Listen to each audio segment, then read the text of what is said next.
नमस्कार, आप देख रहे हैं निर्भीक आवाज़ न्यूज़। मैं हूं आपके साथ नरेंद्र शर्मा।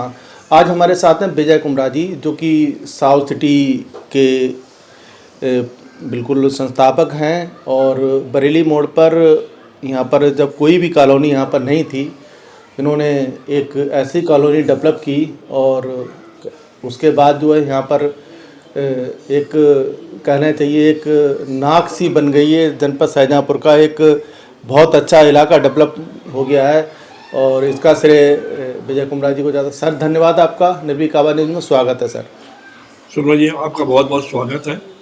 आप आज मेरे कार्यालय में आए, आपका मैं बहुत हार्दिक स्वागत करता हूँ।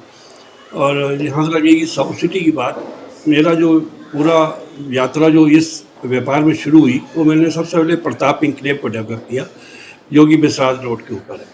और सबसे छोटी टाउन, सबसे पहली टाउनशिप साउथ सिटी वो प्रताप इंक्लेव ही शाहजहाँपुर में आई, नदी के किनारे, और आज भी बहुत अच्छी कीमत है वहाँ पे। उसके बाद फिर हम लोग साउथ सिटी आए, क्योंकि हम लोगों को ये लग रहा था कि पूरा शहर दो पुलों के बीच में फंसा हुआ है और बाहर निकलना नहीं चाह रहा था। इसलिए एक प्रयास था कि किसी तरीके से बीच में, दो नदियों के बीच में जो लोग बस रहे हैं उनको बाहर निकाला जाए। मैंने और अलायंस बिल्डर बरेली की फर्म है, उनके साथ मिल के हमने ये प्रयास किया। उसमें हम लोगों ने 500 मकानों का प्रोजेक्ट था, 350 मकान उन्होंने बनाए। फिर उन्होंने इस प्रोजेक्ट को अलायंस ने छोड़ दिया, फिर मैंने उसे हैंड ओवर आगे किया। वो मेरा उनका जॉइंट ही था। अब मैं यहाँ पे अब एक्सटेंशन को आगे लेके चल रहा हूँ। अब पूरी साउथ सिटी में लगभग कम से कम 1200 मकान यहाँ बन चुके हैं और 1100-1200 ही फैमिलियाँ यहाँ पे रह भी नहीं। सर, अगर हम मानक की बात करें तो जैसे जो क्या क्या मानक है अपने? मानक सबसे पहले तो ये है कि हमारा ये नगर निगम का क्षेत्र हो गया है, नगर निगम में आता है, पहले बात तो। दूसरी बात ये है, वो भी एक हमारे माननीय मंत्री खन्ना जी के अथक प्रयासों से वो निगम के अंतर्गत आ गया। इसके बाद फिर अब वो रेरा में, हमारा हर प्रोजेक्ट जो है रेरा में रजिस्टर्ड होता है। हम बिना रेरा के रजिस्टर्ड किए कोई भी प्रोजेक्ट नहीं करते। इसी कारण हम पूरे स्टेट बैंक और बैंक ऑफ बड़ौदा से पूरा हमारा अप्रूव प्रोजेक्ट होता है, जिससे हम लोन हम खुद ही करा के देते हैं।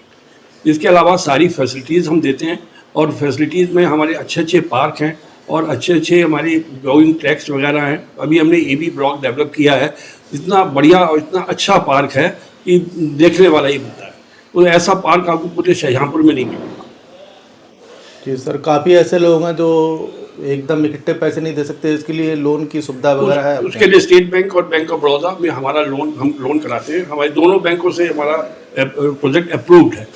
वो हम केवल कस्टमर से केवल उनके पेपर्स लेते हैं और हम 15 से 20 दिन के अंदर उनका लोन कर देते हैं। सर, काफ़ी बड़ी बात है, यहाँ पर काफ़ी ऐसे अवैध कॉलोनियाँ वगैरह कट गई हैं, तो ऐसे लोग काफ़ी ऐसे लोग बेचारे उसमें फंस जाते हैं, तो उनसे क्या कहना चाहेंगे?